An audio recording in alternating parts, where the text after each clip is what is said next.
सब रेडी है ना? तो इससे पहले वाला वीडियो में हम लोग क्या देखे, शिवाजी मराठा साम्राज्य का उत्कर्ष देख रहे थे। मराठा का उत्कर्ष कैसे हुआ था, मराठा साम्राज्य का संस्थापक कौन था, और प्लस शिवाजी के बारे में पूरा देख लिए थे, प्लस उसका गुरु कौन था, कहाँ कौन सा कार्य किया था, पूरी तरह से देख लिए थे। अब है क्या, शिवाजी का उत्तराधिकारी और मराठा साम्राज्य का प्रशासन के बारे में पढ़ेंगे। तो आज इस तरह से मिडिएवल वाला ख़त्म हो जाएगा, उसके बाद क्या बचेगा, आधुनिक भारत रहेगा। तो आज इसको हम लोग ख़त्म कर देते हैं, ठीक है। ये टॉपिक मराठा साम्राज्य का जो है टॉपिक ये समाप्त हो जाएगा। तो चलिए स्टार्ट करते हैं। शिवाजी के उत्तराधिकारी संभाजी था। शिवाजी का उत्तराधिकारी कौन था? संभाजी ने उज्जैन के हिंदी एवं संस्कृत के प्रकांड विद्वान कवि कलश को अपना सलाहकार नियुक्त किया था। किसे नियुक्त किया था? कवि कलश। कौन किया था? संभाजी मतलब अपना अथी हो गया क्या, सलाहकार नियुक्त किया था। किसे किया था? कवि कलश। कवि कलश जो है ना, हिंदी और संस्कृत दोनों में क्या था, प्रकांड विद्वान था। उज्जैन का था और उज्जैन का था। मार्च 1689 ईस्वी को जो है मुगल सेनापति मुखर्रब खान ने सोमेश्वर में छिपे हुए संभाजी और कवि कलश को गिरफ्तार कर लिया और उनकी हत्या कर दिया। मतलब संभाजी और एक ठो उसका सलाहकार जो कवि कलश था, उसको कौन क्या, मुगल का सेनापति था मुखर्रब खां, उसको गिरफ्तार कर लिया। कब? 1689 और उसके बाद हत्या कर दिया। संभाजी के बाद 1689 में राजा राम ने नए छत्रपति के रूप में राज्याभिषेक किया। मतलब छत्रपति के रूप में, सम्राट के रूप में नहीं तो किस उपाधि के साथ, तो छत्रपति के रूप में राज्याभिषेक करा लिया, ठीक है। उसके बाद राजा राम ने अपनी दूसरी राजधानी सतारा को बनाया। राजा राम अपनी दूसरी राजधानी सतारा, पहले जो था ना शिवाजी रायगढ़ को राजधानी बनाया था। इसके बाद यानी कि पहला राजधानी हो जाएगा रायगढ़ और दूसरी राजधानी हो जाएगा सतारा। उसके बाद शिवाजी के किले की सुरक्षा के लिए नियुक्त अधिकारी था। मतलब शिवाजी से संबंधित जो था ना, यानी मराठा साम्राज्य से संबंधित जो था, किला का सुरक्षा जो करता था, उसमें 3 प्रकार का अधिकारी था। एक था हवलदार, एक था सरनोबत और एक था सवनीस। तो हवलदार देखिएगा तो किले की आंतरिक व्यवस्था का देख रेख करता था, उसका नाम क्या बोलते थे? हवलदार। उसके बाद सरेनोबत किले की सेना का नेतृत्व करता था। सरेनोबत हो गया। किले की सेना का नेतृत्व कौन? सरेनोबत। सवनीस किले की अर्थव्यवस्था, पत्र व्यवहार और भंडारण की देखरेख।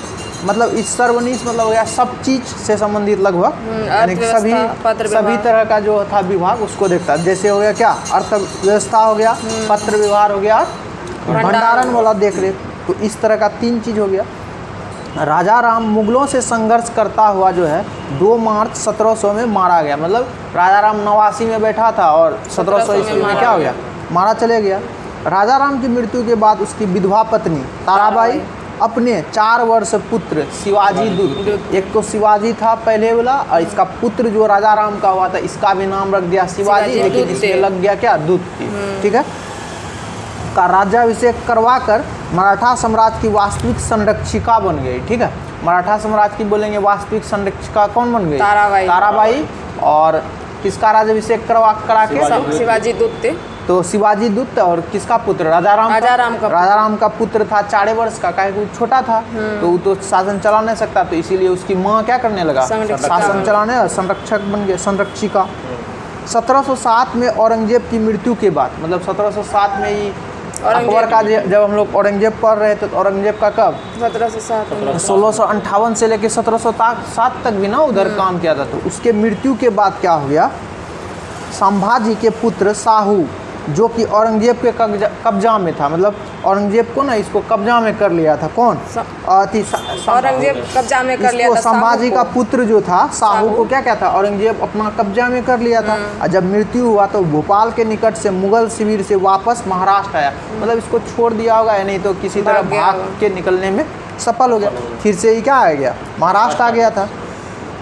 साहू एवं ताराबाई के बीच 1707 में खेरा का युद्ध हुआ था। साहू मतलब जब लौट के आया ना, तो अपना राज्य करने का कोशिश, संभाजी का पुत्र था, तो वो सोचा कि हम वास्तविक हकदार होते हैं मराठा को चलाने के लिए। तो इसी के बीच में तारा वो जब चले गया था तो तारे भाई ना इसको संभाल रहा था। पहले राजा राम चलाया, उसके बाद उसको मारा भी गया, तो उसका पत्नी संभालने लगा। तब फिर क्या हो गया, उत्तराधिकारी का युद्ध हो गया। किसके बीच?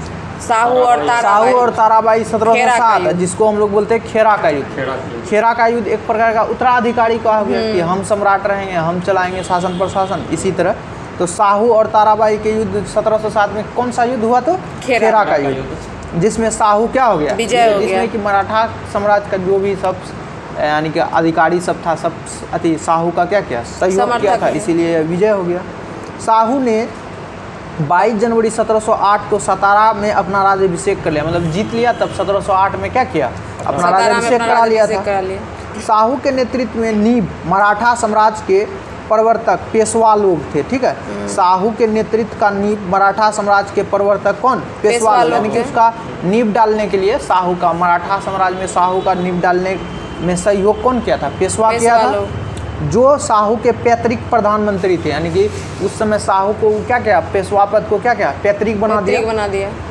पेशवा पद पहले पेशवा के साथ ही वंशानुगत हो गया, यानी कि पेशवा पद पहले पेशवा के साथ ही क्या हो गया? यानी जो पहला पेशवा बना और उसके साथ उसका वंशानुगत हो गया, मतलब उसका पुत्र, फिर उसका पुत्र, आते आते क्या हो गया? वंशानुगत बना दिया।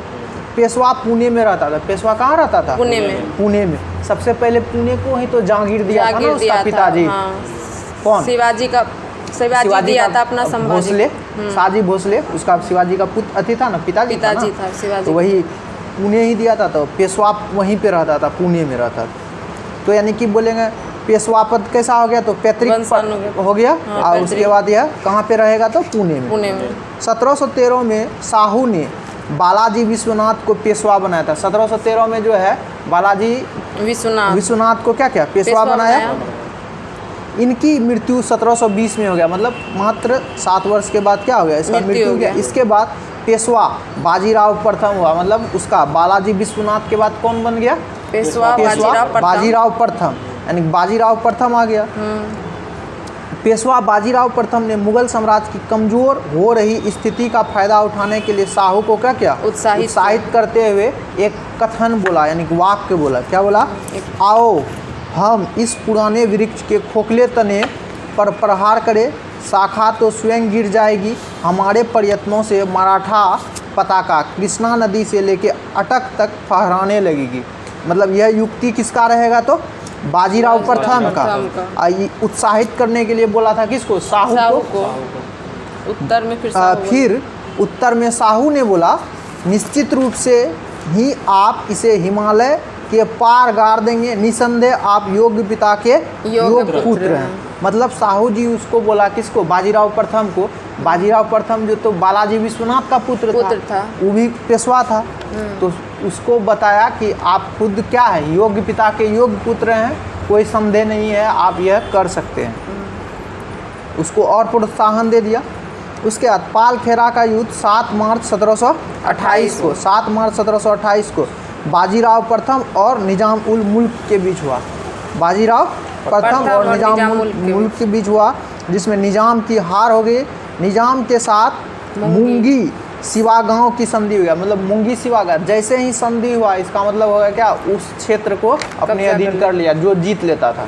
जैसे अंग्रेज जीता था तो अंग्रेज अपने आप में मिलाता था, या मराठा का जैसे इसमें विजय हुआ तो इसके मुंगी गांव को क्या किया? मराठा साम्राज्य में मिला लिया।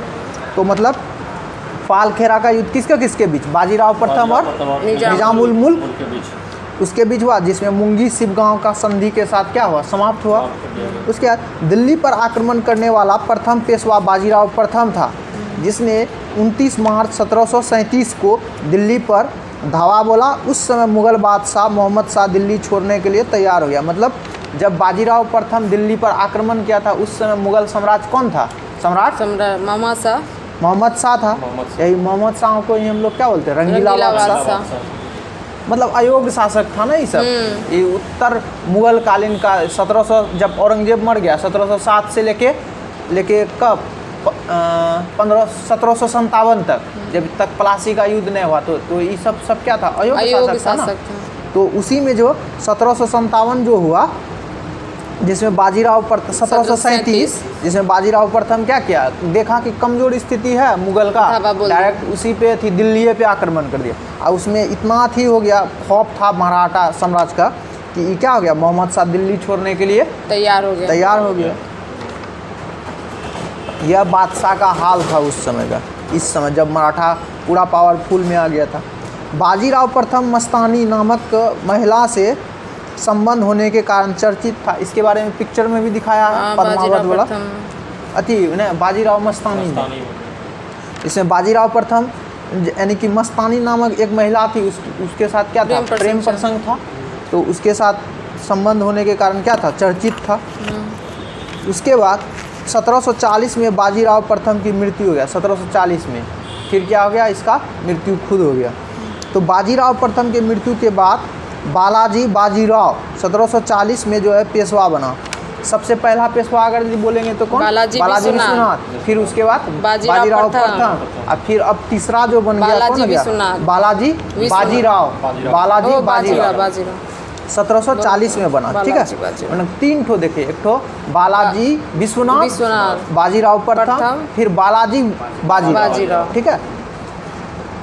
1750 में संगोला की संधि के बाद पेशवा के हाथ में सारे अधिकार क्या हो गए, सुरक्षित हो गए। मतलब संगोला की संधि से हो गया क्या, जितना भी पेशवा का जितना भी अधिकार था ना, सब किसके हाथ में चले गया, संगोला की संधि में। तो अधिकार सब किसके, पेशवा के हाथों में चले गया। यानी बोलेगा ना संगोला की संधि किस विषय से संबंधित है, मतलब जितना भी अधिकार हो गया या शक्ति हो गया, पावर हो गया, किसके हाथ में चले गया, पेशवा। यह कब हुआ था, तो 1750। बालाजी बाजीराव को नाना साहेब के नाम से भी जाना था, मतलब उपनाम हो गया। नाना साहेब के नाम से किसे जानेंगे, तो बालाजी बाजीराव को। झलकी की संधि हैदराबाद के निजाम और बालाजी बाजीराव के मध्य हुआ था। मतलब झलकी का एक संधि हुआ, किसके किसके बीच, बालाजी बाजीराव और हैदराबाद का निजाम के बीच में हुआ था। बालाजी बाजीराव के समय ही पानीपत के तीर्थ युद्ध कब, 14 जनवरी 1761 हुआ था। मतलब पानीपत का युद्ध कब, 14 जनवरी 1761। किसके टाइम में, तो बालाजी बाजीराव के साथ, जिसमें मराठा की हार हुआ। इस हार को नहीं सह पाने के कारण बालाजी की मृत्यु 1761 में ही हो गया। मतलब पानीपत का युद्ध हुआ 1761 में हुआ था, उसी टाइम क्या हो गया, इसका मृत्यु भी हो गया। माधव राव नारायण प्रथम 1761 में पेशवा बना। मतलब जो पेशवा मृत्यु हो जाता था उसके बाद उसका पैतृक तो बना दिया था, उसका पुत्र हुआ या नहीं तो उसी के रिलेटिव जो भी रहता था उसका उत्तराधिकारी वही बन जाता था पेशवा। तब फिर इसके बाद जो है बालाजी बाजीराव के बाद कौन बना पेशवा, तो माधव राव नारायण प्रथम। माधव राव नारायण प्रथम बन गया। कब बना, तो 1761 में। इन्होंने मराठा की खोई हुई प्रतिष्ठा को पुनः प्राप्त करने का प्रयास किया। मतलब जो मराठा साम्राज्य थोड़ा कमज़ोर हो गया था ना, तो उसको पुनः पाने का, पानीपत का युद्ध हुआ, इसमें हार हो गया मराठा का, तो बहुत सारा प्रांत इसका ले लिया था। तो फिर से क्या किया, पुनः प्रयास किया माधव नारायण प्रथम कि उसको हम लोग हासिल कर ले, लेकिन मतलब इतना ज़्यादा कमज़ोर हो गया, फिर हासिल हो नहीं सका। तो माधव राव ने ईस्ट इंडिया कंपनी की पेंशन पर रह रहे मुग़ल बादशाह शाह आलम दूत को पुनः दिल्ली की गद्दी पर बैठाया। मुग़ल बादशाह अब मराठाओं का पेंशन भोगी बन गया। मतलब पहले जब पानीपत का युद्ध हुआ था, मराठा तो खुद कमज़ोर हो गया, तो उसका फिर से वापस लेने के लिए वो सब जितना भी रुतबा था इन लोग का, जितना पावरफुल था, तो सोचा कि प्रयास करेंगे तो हो सकता।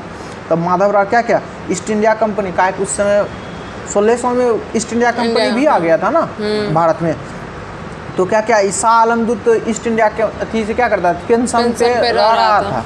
तब इसको क्या शाह आलम दूत को फिर दिल्ली की गद्दी पर बैठाया, और फिर उसको क्या मुगल बादशाह मराठा का जो साम्राज्य था वो खुद पेंशन देने लगा।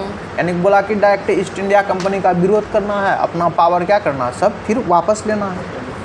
पेशवा नारायण राव 1772 से लेकर 73 में, ठीक है। फिर उसके बाद कौन बन गया, तो यानी पहले था माधव राव नारायण प्रथम, लेकिन बाद में फिर बन गया 1772 से 73 में पेशवा नारायण राव की हत्या उसके चाचा रघुनाथ राव के द्वारा किया गया। मतलब पेशवा वही माधव नारायण राव जो था ना, उसका हत्या कर दिया 1772 से 73 में। उसका चाचा कौन, रघुनाथ राव। पेशवा माधव राव नारायण दूत की जो है अल्प आयु के कारण मराठा राज की देख रेख उसका 12 भाई सभा, यानी एक ठो सभा था, उसका नाम क्या था? 12 भाई। सभा, मतलब 12 12 सदस्य। भाई मिल के कर रहा था, इसीलिए उसका नाम रख दिया 12 भाई सभा। नाम की 12 सदस्य के एक परिषद करती थी। इस परिषद के 2 महत्वपूर्ण सदस्य थे। एक था महादजी महादजी सिंधिया, दूसरा हो गया नाना नाना फडणवीस। फडणवीस। यानी उस 12 सदस्य में 2 ठो सदस्य का नाम दे के रखा है, एक महादजी सिंधिया और दूसरा हो जाएगा नाना नाना फडणवीस। फडणवीस। नाना फडणवीस का मूल नाम था बालाजी जनार्दन भानु। यानी नाना फडणवीस का मूल नाम क्या हो गया? बालाजी जनार्दन भानु। अंग्रेज जेम्स ग्रांट डफ ने इन्हें मराठा का मेकियावेली कहा था। अंग्रेज जेम्स ग्रांट डफ, इसका एक अंग्रेज ये था जेम्स ग्रांट डफ, इसे क्या बोला? मराठा का मेकियावेली। इसे नाना तो फडणवीस। नाना फडणवीस को। उस 12 सदस्य में 2 सदस्य यही था, महादाजी सिंधिया और दूसरा हो जाएगा नाना फडणवीस। नाना फडणवीस का मूल नाम हो गया बालाजी जनार्दन भानु और इसी को जेम्स ग्रांट डफ ने क्या बोला? तो मेकियावेली, मराठा का मेकियावेली के नाम से किसे जानते हैं? तो नाना फडणवीस को। अंतिम पेशवा रघुवा का पुत्र बाजीराव दुत्त बना। एक तो बाजीराव प्रथम था, फिर इसका बाजीराव दुत्त भी आ गया। अंतिम पेशवा रघुवा का पुत्र था ये, जो अंग्रेज की सहायता से पेशवा बना था। मतलब इसको बाजीराव प्रथम तो बहुत शक्तिशाली था और भी था। कर्मठ व्यक्ति था, ईमानदार भी था, लेकिन बाजीराव दुत्त जो हुआ एक कमजोर अति पेशवा था। इसको बनाया खुद था कौन? अंग्रेज। इसी के सहायता से बना था। मराठा के पतन में सर्वाधिक योगदान इसी का है। यानी सबसे किसका बोलेंगे तो मराठा का पतन में तो बाजीराव दुत्त का।